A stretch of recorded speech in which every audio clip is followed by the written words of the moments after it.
What do you mean every time I try to do a declutter, these products sneak back in? Like at this point, I think these might outlive me. The first product are these K-Beauty cream blushes. These are ridiculously pigmented. A little goes a very long way, very easily blendable, and every time I try to declutter these, I am reminded of the fact that I have nothing like this in my collection. These are actually very solid, long-lasting blushes with a matte finish. Next are these Simply Nam Cream Magic blushes. Like, these are not even my most fancy blushes, but they are definitely one of the most dependable ones. Like, I know for a fact that my makeup will never get ruined whenever I use these. These are so creamy, so blendable, very easy to apply, do not remove the foundation beneath. And this brown shade, We Go Way Back, is one of my all-time favorite blush shades, and it will flatter all Indian skin tones. Next we have the Fay Beauty liquid lipsticks. Do I actually use liquid lipsticks? Not really. Will I declutter these? Not really. I am not really fond of liquid lipsticks. However, this formula is quite comfortable.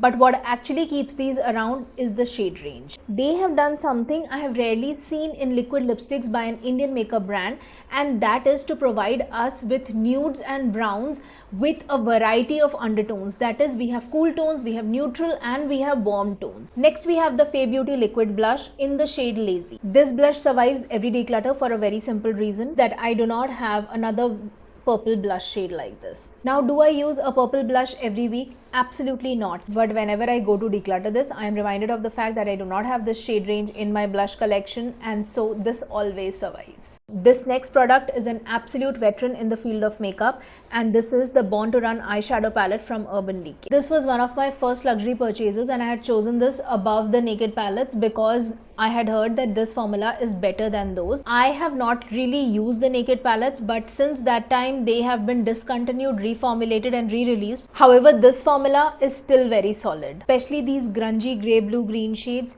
These are my favorites. Like, look at them. They are so creamy still after years. These apply so beautifully on the eyelids. They are so creamy, blendable, and do not crease as well. And that is why you can never snatch this away from me. Not going to lie, I have makeup favorites that I would repurchase tomorrow in case they went missing. But these are different. They have survived every declutter and have earned their permanent residency in my makeup collection. And I don't think they are going anywhere.